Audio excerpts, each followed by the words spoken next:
Hello guys, this is Bugboy3092, back with you once again. And I know it's been a long time since I have posted anything. Sorry about that. I've been busy. Let's just say that. I've been busy. Alright, so today I'm going to show y'all how to set up a somewhat simple forest darkling beetle tank. Not like the desert beetle tank like I've got. Oh. My cat's in here. She just bit me. Yeah, and I just chose pretty simple beta fish aquarium, deep blue. Pretty good. I have another one of these. I've set up a tank inside of for other insects, including my flower beetle grubs. Let me just get rid of the sticker. Because obviously, you know, when this is like a full-blown darkling beetle cage, I do not want a sticker on here showing deep blue. People are going to say, what? That's an aquarium. That's for fish. And it's not for bugs. Well, you know what? I don't care. It works. Works better for bugs than it ever did for fish. Let's just say that. Right. And for my substrate options, I don't have much else at the moment. So I'm just going to use, you know, coconut fiber and just a wee little bit of walnut shell bedding. Pretty simple. And of course, horned fungus beetles are also going to go in there, so, you know, I have to put fungus and stuff in there, which I have. Big fungus. Very big shelf fungus. Type fungus. With larvae inside of them. Alright, so let's get this started. First, I'm going to pour in the walnut shell bedding because that is a simpler, you know, less part.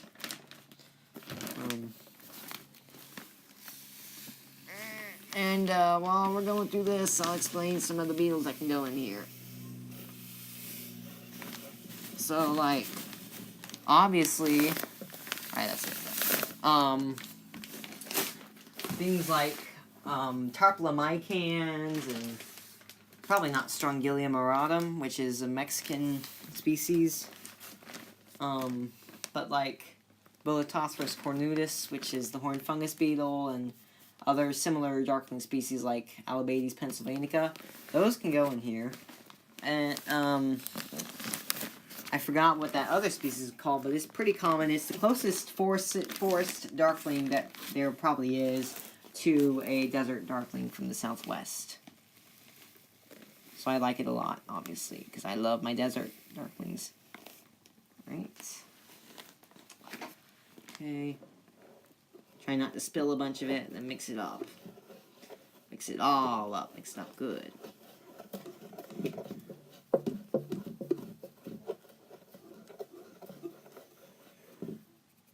Right. Let's see this. So, I think I'm going to put a bit more in, because I want my darklings to be able to burrow and stuff inside of this cage.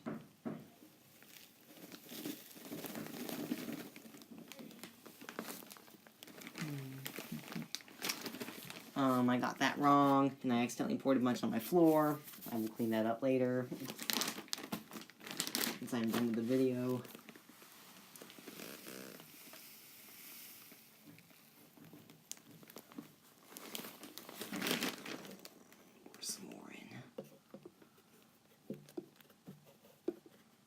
Right, so, and now, this is the point where if you wanted to, you would add something like rotten wood, or, you know, something similar to that, maybe, rotten leaves on top, or rotten wood, which I'll go ahead and add some rotten wood, just for the sake of adding it, you know.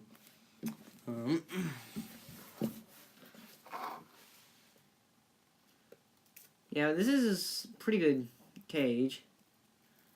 Rotten wood is important, and leaf litter is also important. But, I mean, you know, if you're not trying to breed anything in this, then you don't need it if you're not trying to breed stuff. But if you're trying to breed stuff, it's probably pretty much necessary. So just, you know, add your good rotten wood. Sprinkle it all in there. I wish I had a micro pulverizer so I could do this, you know, much easier. It would be very easy to do it with a micro pulverizer because taking it and hand grinding it is much harder, actually, than using a micro pulverizer. But those cost thousands or hundreds of dollars. I could probably afford one, but then again, it's not really all that worth it to order one. And yeah, I'm just going to continue grinding up this wood. A bit more. And, you know, I'll stop for now because, you know, this is a video, basics. Anyway, once you're done grinding it and putting it in there, you want to mix it all up again. Mix up everything good in there. Now, if you can add something special like, you know, fungus, substrate, that would probably be a pretty good idea to do. Right now, you know, when you've just got substrate in there. Because, hold on, lighting in here is awful. There we go, a bit better. And next, I will go ahead and put some of the fungus in here.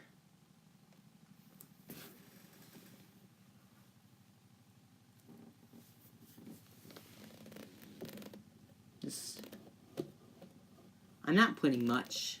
I'm just gonna, you know, put a couple pieces.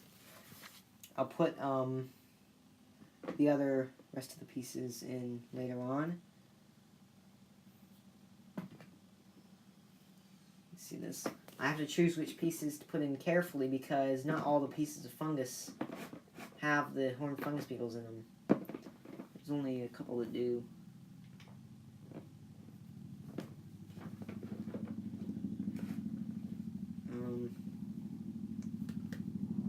Alright, yeah, I think that's pretty much it. Right, take some substrate, put it up there.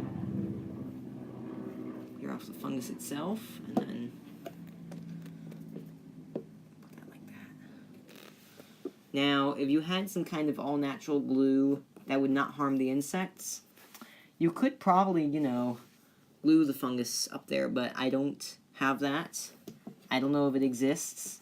I hope that it does, because that would be very useful. Well, I wish it did.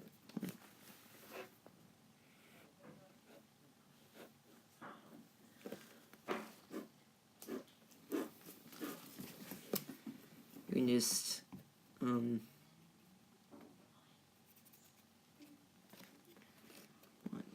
there, I'll just put it in like that.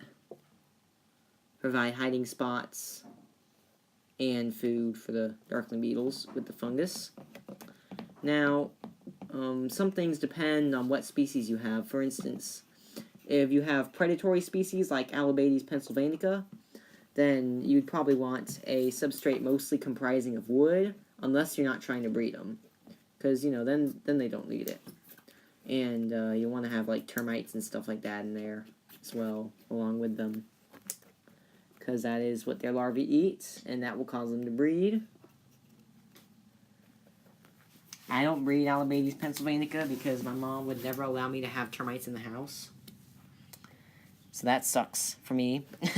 Opportunity wasted. Here's another type of beetle that can go in there. This is a pleasing fungus beetle. It's in the same superfamily as darkling beetles. But it itself is not a darkling beetle. I just lost it. Crap. That's not good. Hold on, I need to find it. Where'd it go? Where'd he go?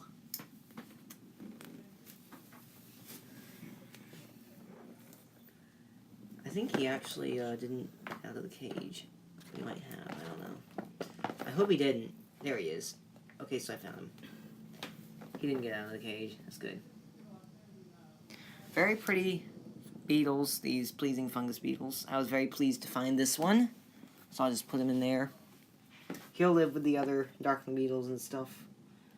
And, you know, I'll go ahead and put one more piece of fungus in there, because horned fungus beetles are going to be the main thing that I'm breeding and stuff.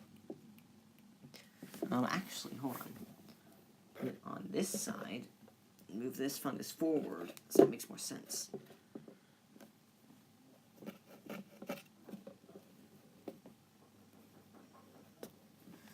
Yeah, but there is one species that, I'm not sure what it's called. It looks like a desert darkling almost, but it's a forest darkling.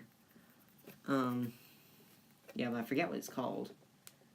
And I like it a lot. Luckily it lives here. Not in my house, though. I wish it did. But it lives, you know, in certain places, areas near here. Not that close, here. Right? That is pretty much it. You know, you can add decorations, plants, logs, stuff like that. It works. I just knocked my iPad over. That sucks. Luckily nothing cracked. You can add more rotten wood. And then you can add, you know, your beetles and stuff like that. They will live in this. They will probably be very happy in this. And, yeah, that's pretty much it. Also, if you want to, I would actually, if you haven't got species that, you know, can escape, like, through the lid or anything, I would recommend adding this, but, if you want to, you can add a background, like, made out of lichen-covered bark, or something like that. And this is also a species that lives here. This so far is going to be, like, you know, one of the main species I have in there.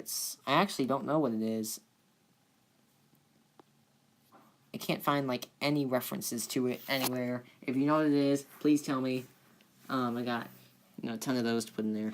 And, yeah, that's pretty much it. So I will see y'all later.